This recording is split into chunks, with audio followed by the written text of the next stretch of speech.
Hello दोस्तों, आज लेकर आए हैं हम भौतिक विज्ञान क्लास 12 का महा रिवीजन पार्ट 2 चैप्टर नंबर 1 विद्युत क्षेत्र, विद्युत आवेश तथा क्षेत्र। उसमें जहाँ तक हमने पढ़ाया था उससे आगे बढ़ते हैं। अगली हेडिंग है दोस्तों विद्युत क्षेत्र रेखाएं। ये इम्पोर्टेंट है और कई बार एग्जाम में पूछी भी जाती है। तो दोस्तों विद्युत क्षेत्र रेखाएं यानी इलेक्ट्रिक फील्ड लाइंस, तो इसकी डेफिनेशन को देखेंगे। विद्युत क्षेत्र रेखा विद्युत क्षेत्र में खींचा गया वह काल्पनिक निष्कोण वक्र है जिस पर पृथक्कृत स्वतंत्र एकांक आवेश गमन करता है। अगर हम दूसरे शब्दों में बात करें इसकी, तो विद्युत क्षेत्र के लंबवत खींची गई काल्पनिक रेखाएं विद्युत क्षेत्र रेखाएं कहलाती हैं, जिन पर स्वतंत्र एकांक धनावेश यानी जो धनावेश होता है वो इकाई धनावेश कार्य करता है। आगे बढ़ते हैं। इनके विद्युत क्षेत्र रेखाओं के गुण भी कई बार पूछे जाते हैं। ये भी दोस्तों इम्पोर्टेंट है। ये जब भी पूछा जाएगा दोनों मिक्स में पूछा जाएगा। तो आगे बढ़ते हैं। विद्युत क्षेत्र रेखाओं के गुण क्या क्या हैं। विद्युत क्षेत्र रेखाओं के गुण हैं, पहला गुण है विद्युत क्षेत्र रेखाएं धन आवेश से प्रारंभ होती हैं और ऋण आवेश पर खत्म होती हैं। विद्युत क्षेत्र रेखाएं जो कोई भी मान लो इस तरह से, मान लो कोई इलेक्ट्रिक फील्ड इस तरह से है, कोई पृष्ठ इस तरह से है, इस पृष्ठ पर कुछ रेखाएं मान लेते हैं हम इस तरह से निकलती हैं। तो दोस्तों ये काल्पनिक रेखाएं हैं, इन्हें हम मान लेते हैं कि इस पृष्ठ पर इस तरह की रेखाएं होंगी। तो दोस्तों ये धन आवेश से यानी जहाँ से स्टार्ट होंगी वहाँ पर प्लस होगा और जहाँ पर इनका अंत होगा वहाँ पर माइनस होगा। यानी विद्युत क्षेत्र रेखाएं धन आवेश से प्रारंभ होती हैं और ऋण आवेश पर खत्म होती हैं। दूसरी देखते हैं। दूसरा गुण इनका क्या है। एकल आवेश की स्थिति में विद्युत क्षेत्र रेखाएं अनंत से प्रारंभ होती हैं तथा अनंत पर समाप्त होती हैं। एकल आवेश का मतलब जब सिर्फ केवल धन आवेश ही होगा या केवल ऋण आवेश हो, यानी या तो पॉजिटिव चार्ज हो या नेगेटिव चार्ज हो। जब एक प्रकार का चार्ज होता है तब वो एक जगह से स्टार्ट होकर अनंत पर खत्म होती हैं। अनंत का मतलब उनका कोई भी अंत नहीं होता। आगे बढ़ते हैं दोस्तों। अगला है हमारा विद्युत क्षेत्र रेखाएं किसी बिंदु पर खींची गई स्पर्श रेखा उस बिंदु पर परिणामी विद्युत क्षेत्र की दिशा को प्रदर्शित करती है।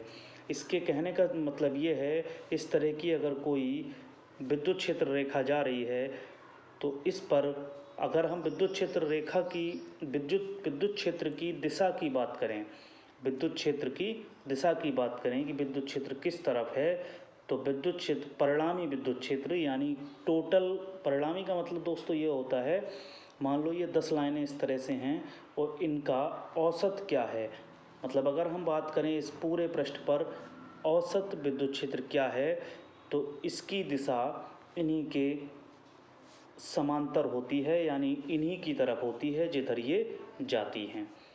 ये गुण हैं इनके। दूसरा दोस्तों, विद्युत क्षेत्र रेखाएं एक दूसरे को कभी नहीं काटती। इसका मतलब ये है, इसका जब दो विद्युत क्षेत्र रेखाएं एक दूसरे को कभी भी नहीं काटती, यानी ये जब मिलती हैं तो अनंत पर मिलती हैं। कभी कभी यही क्वेश्चन बना के पूछ लिया जाता है दोस्तों, ये दो विद्युत क्षेत्र रेखाएं एक दूसरे को क्यों नहीं काटती, कभी कभी ये भी पूछ लिया जाता है। तो इसका रीज़न ये है कि यदि दो क्षेत्र रेखाएं एक दूसरे को काटती हैं तो प्रतिच्छेद बिंदु पर दो स्पर्श रेखाएं खींची जा सकती हैं, जिसका अर्थ ये हुआ कि प्रतिच्छेद बिंदु पर विद्युत क्षेत्र की दो दिशाएं होंगी जो संभव नहीं है। यानी विद्युत क्षेत्र की अगर हम बात करें तो अगर विद्युत क्षेत्र रेखाएं एक दूसरे को कट कर जाएं, ये सपोज करते हैं ये दो विद्युत क्षेत्र रेखाएं हैं, अगर ये एक दूसरे को कट कर जाएं तो विद्युत क्षेत्र की दिशा एक तो ये हो गई और एक ये हो गई, जो पॉसिबल नहीं है क्योंकि विद्युत क्षेत्र की दिशा सिर्फ एक तरफ होती है, दो तरफ नहीं। इसलिए विद्युत क्षेत्र रेखाएं एक दूसरे को कट नहीं करती हैं। आगे बढ़ते हैं दोस्तों। अगला है हमारा वैद्युत द्विध्रुव। इस चैप्टर का मोस्ट इम्पोर्टेंट वैद्युत द्विध्रुव यानी इलेक्ट्रिक डाइपोल, ये बहुत इम्पोर्टेंट है। कभी कभी इस पे कुछ डेरिवेशन भी हैं, तो देखते हैं क्या है। लिखा है अल्प दूरी पर स्थित दो समान परिमाण, ये समान गलत है, समान है दोस्तों, समान परिमाण के विजातीय आवेशों के निकाय को वैद्युत द्विध्रुव कहते हैं। दूसरे शब्दों में हम कह सकते हैं, जब दो विजातीय आवेश यानी एक पर नेगेटिव चार्ज हो और एक पर दोस्तों पॉजिटिव चार्ज हो, दोनों को अल्प दूरी, जिसे हम 2a कहते हैं, अल्प दूरी पर रख दिया जाए तो आवेशों के इस निकाय को वैद्युत द्विध्रुव कहेंगे। क्लियर? आगे बढ़ते हैं। दोनों आवेशों के बीच की दूरी को द्विध्रुव लंबाई तथा दोनों आवेशों को मिलाने वाली रेखा को द्विध्रुव अक्ष कहते हैं। ये जो रेखा है इसे हम द्विध्रुव अक्ष कहेंगे, और ये जो लंबाई है 2a, इसे हम द्विध्रुव की लंबाई कहेंगे। क्लियर दोस्तों? आगे बढ़ते हैं। इनकी वैद्युत क्षेत्र रेखाएं इलेक्ट्रिक डाइपोल यानी वैद्युत द्विध्रुव की ये रेखाएं होती हैं दोस्तों। इस तरह का फिगर है, इसे आप देख सकते हैं। ये रेखाएं, इनकी दिशा प्लस से तो शुरू हो रही है और माइनस पर ख़त्म हो रही है दोस्तों, और ये एक दूसरे को काटती नहीं है।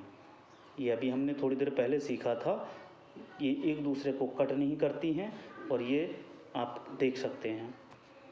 ठीक है दोस्तों, आगे बढ़ते हैं। वैद्युत द्विध्रुव आघूर्ण। वैद्युत द्विध्रुव जब भी पूछा जाएगा, एक किसी न किसी के साथ में पूछा जाएगा, तो हो सब पॉसिबिलिटी वैद्युत द्विध्रुव आघूर्ण की भी काफ़ी हैं। ये भी इम्पोर्टेंट है, यानी जितना इम्पोर्टेंट ये चैप्टर है, इससे ज़्यादा इम्पोर्टेंट पूरे फिजिक्स में कुछ भी नहीं है यूपी बोर्ड एग्ज़ाम के लिए। तो दोस्तों आगे देखते हैं। वैद्युत द्विध्रुव के किसी आवेश को द्विध्रुव लंबाई के गुणनफल को उसका वैद्युत द्विध्रुव आघूर्ण कहते हैं। यानी हम दूसरे शब्दों में कह सकते हैं, दोनों आवेशों के बीच की दूरी तथा आवेश के परिमाण के गुणनफल को वैद्युत द्विध्रुव आघूर्ण कहते हैं। हम यहाँ से डेफिनेशन निकाल सकते हैं। यहाँ से Q क्या है? हमारा आवेश का परिमाण है, यानी जो इलेक्ट्रिक डाइपोल होगा, अभी हमने Q से समझा था, ये प्लस Q है और ये माइनस Q है। हम Q को नहीं समझते हैं, हम पैसे समझेंगे। तो दोस्तों वैसे समझने के लिए ये प्लस माइनस का 10 मान लो और ये प्लस का 10 मान लो, तो दोनों जगह आवेश बराबर होगा। परिमाण में तो दोनों जगह समान होगा, बट एक प्लस का होगा और एक माइनस का होगा। तो आवेश का गुणनफल और उनके बीच की दूरी, ये 2a जो हमने बताई थी, 2a के गुणनफल को हम क्या कहते हैं? वैद्युत द्विध्रुव आघूर्ण कहते हैं। क्लियर दोस्तों? सदिश रूप में कुछ नहीं करते हैं, जो आघूर्ण है उस पर कैप लगा देते हैं, और ये जो पी कैप है, ये पी कैप बोलते हैं, पढ़ते हैं हम इसे। ये पी कैप एकांक सदिश है, इकाई सदिश। ठीक है दोस्तों, इसकी इतनी ज़्यादा ज़रूरत भी नहीं है, ये हमारा क्लियर है। वैद्युत द्विध्रुव आघूर्ण एक सदिश राशि है। इसकी दिशा ऋण आवेश से धन आवेश की ओर और द्विध्रुव अक्ष के अनुदिश होती है दोस्तों। आगे बढ़ेंगे। इसका मात्रक SI मात्रक कूलम प्रति मीटर है दोस्तों। ठीक है, आगे बढ़ते हैं। इसका विमीय सूत्र निकालना चाहो, ये भी अब नहीं पूछा जाता है फिजिक्स में, इसकी भी बात नहीं करेंगे हम। अगला डेरिवेशन है छोटा सा, वैद्युत द्विध्रुव के कारण विद्युत क्षेत्र की तीव्रता, intensity of electric field due to electric dipole. इसमें दोस्तों दो कंडीशन होती हैं। सबसे पहली तो अनुदैर्ध्य स्थिति या अक्षीय स्थिति, यानी कोई भी, अभी आगे फिगर होगा हम उस पर समझा देंगे, पहले थ्योरी देखते हैं इसकी।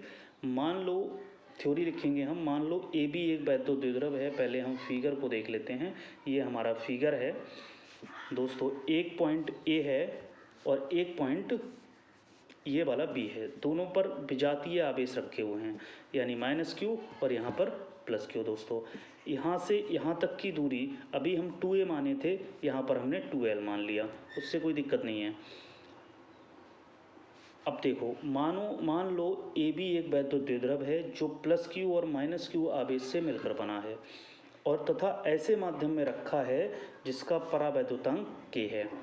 उनके बीच की अल्प दूरी 2a, यहाँ पर गलती हो गई है, ये मिस्टेक है, 2l है दोस्तों, 2l है। मान लो द्विध्रुव के केंद्र O से प्लस क्यू आवेश की ओर स्मॉल r दूरी पर अक्षीय स्थिति में एक बिंदु P है। अक्षीय स्थिति मतलब उसी अक्ष पर बिंदु P स्थित है जो ये है दोस्तों, ठीक है। तो जिस पर विद्युत क्षेत्र की तीव्रता हमें ज्ञात करनी है। तो दोस्तों फिगर को ध्यान से देख लेंगे, ये फिगर है और अगर किसी को नोट करना है और मैं अगर फास्ट चल रहा हूँ तो वो वीडियो को पॉज करके वीडियो को रोक कर उसे नोट भी कर सकता है। वैसे दोस्तों ये काम टाइम रिवीजन का है, इसमें थोड़ा फास्ट हमें चलना होगा दोस्तों। आगे बढ़ते हैं।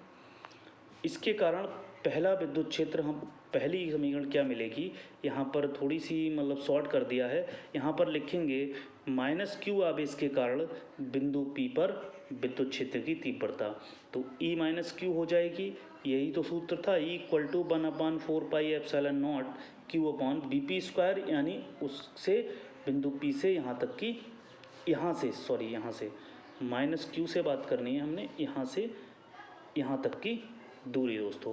अब ये दूरी कितनी हो जाएगी, यहाँ से यहाँ तक की दूरी तो स्मॉल r है, ये वाली, ठीक है दोस्तों। और यहाँ से यहाँ तक की दूरी कितनी है दोस्तों, l है, स्मॉल l। तो दोस्तों r माइनस एल का होल स्क्वायर, ये हमारी समीकरण बन जाएगी, ठीक है दोस्तों। आगे बढ़ते हैं। पुनः अब प्लस क्यू आवेश के कारण देखेंगे दोस्तों, प्लस क्यू आवेश हमारा ये है, इसके कारण हम विद्युत क्षेत्र की तीव्रता हमें ये मिल जाएगी दोस्तों, ये, ठीक है। और इनके बीच की दूरी r प्लस एल स्क्वायर हो जाएगी, ठीक है दोस्तों। अतः परिणामी विद्युत क्षेत्र की तीव्रता थीटा इक्वल टू 180 अंश, ये हमारे किसी काम का नहीं है। और दोनों का परिणामी का मतलब है, यानी दोनों को हम ऐड कर देंगे, E equal to E minus Q minus E plus Q, क्योंकि एक में आवेश माइनस क्यू है इसलिए हमारा बीच में प्लस लगाएंगे तब भी माइनस हो जाएगा। वो दोस्तों ऐसे हो जाएगा कि जैसे E है और प्लस करेंगे और ये दूसरा जो आएगा वो माइनस E आएगा, क्योंकि ये माइनस क्यू के कारण आवेश विद्युत क्षेत्र है। तो जब ये माइनस प्लस की मल्टीप्लाई होगी तो E माइनस E आ जाएगा, ओके दोस्तों। तो 1/4 पर दोनों का वैल्यू रखेंगे, वैल्यू रखने के बाद Q/4 पाई एप्सिलॉन नॉट ये कॉमन हो जाएगा और अंदर जो बचेगा वो ये बचेगा, ओके दोस्तों। इसे सॉल्व करेंगे, सॉल्व करने का आपको सिखाया भी गया होगा और सॉल्व करने के बाद हमें ये सब बचता है दोस्तों, ठीक है दोस्तों। ये फाइनल रिजल्ट हमारे सामने, ये हमारा रिजल्ट आ गया उसे सॉल्व करने के बाद।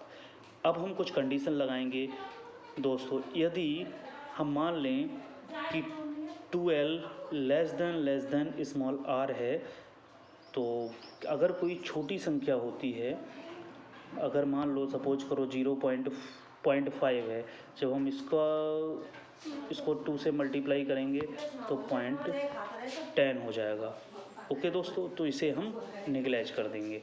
जब इसका स्क्वायर करेंगे तो 0.25 यानी और छोटी हो गई, तो ये l को हम निगलेक्ट कर देंगे और r⁴ हमारा फाइनल रिजल्ट ये बच जाएगा, ठीक है। आगे बढ़ते हैं। दूसरी स्थिति आती है, इसमें अनुप्रस्थ स्थिति या निरक्षीय स्थिति। तो इसमें कुछ इस तरह का फिगर बनता है, ये है, ठीक से फिगर को देख लेंगे। ये हमारा प्लस क्यू आवेश रखा है और ये हमारा माइनस क्यू आवेश रखा है, इनके दोनों के बीच की दूरी 2l है और कोई बिंदु P यहाँ पर स्थित है। यहाँ से यहाँ तक कि ये हमारा 90 अंश का कोण बन रहा है। तो ये जब r है, r दूरी पर बिंदु P रखा है, तो जब हम इसको करेंगे तो यह सामने वाली भुजा कर्ण होती है, तो कर्ण को ये जब यहाँ से यहाँ तक की l है, ये r है, तो ये √r² + l² हो जाएगी, ठीक है दोस्तों। अब हम इसको फिगर देख लिया हमने और समझ भी लिया। अब हम आगे इसके डेरिवेशन पे आते हैं। इसमें थोड़ी लिखेंगे, मान लो ए बी एक वैद्युत द्विध्रुव है जो प्लस क्यू और माइनस क्यू आवेशों से निर्मित है। उनके बीच की अल्प दूरी स्मॉल 2a है यानी 2l है। ये यहाँ पर फिर मिस्टेक है। मान लो इस द्विध्रुव के केंद्र O से निरक्षीय स्थिति में स्मॉल r दूरी पर एक बिंदु P है जिस पर विद्युत क्षेत्र की तीव्रता ज्ञात करनी है। ठीक है दोस्तों, बाकी फिगर ये देख लो। अब यहाँ पर लिखना है कि माइनस क्यू आवेश के कारण बिंदु P पर क्षेत्र विद्युत क्षेत्र, तो दोस्तों उसके लिए हम पढ़ चुके हैं, ये आएगा। और प्लस क्यू आवेश के कारण दोस्तों ये आएगा। ये दोनों समीकरण हमारी बन गई, किंतु AP बराबर PB यानी दोनों बराबर हैं। तो परिणामी विद्युत क्षेत्र कुछ इस तरह से आएगा। अगर कोई भी चीज़ ये सिर्फ इस समय रिवीजन करने के लिए है तो दोस्तों ये हम देख लेंगे। ये हमारा फाइनल रिजल्ट आएगा। इसके बाद हम कुछ कंडीशन लगाएंगे और उन कंडीशन के बारे में, पहली कंडीशन वही है 2l यानी बहुत छोटा है r से, तो ये मिल जाएगा E1 बराबर 2E2 यानी अक्षीय स्थिति में किसी छोटे वैद्युत द्विध्रुव का विद्युत क्षेत्र उतनी ही दूरी पर निरक्षीय स्थिति में विद्युत क्षेत्र का दुगना होता है। ठीक है दोस्तों, तो आशा करता हूँ कि आपको समझ में आया होगा। और अगर वीडियो अच्छी लगी हो तो इसे लाइक और शेयर करें, अपने दोस्तों को ज़्यादा से ज़्यादा बताएं और इसी तरह की और भी वीडियो पाने के लिए चैनल को सब्सक्राइब करें। धन्यवाद दोस्तों, मिलते हैं अपनी नेक्स्ट वीडियो में, तब तक के लिए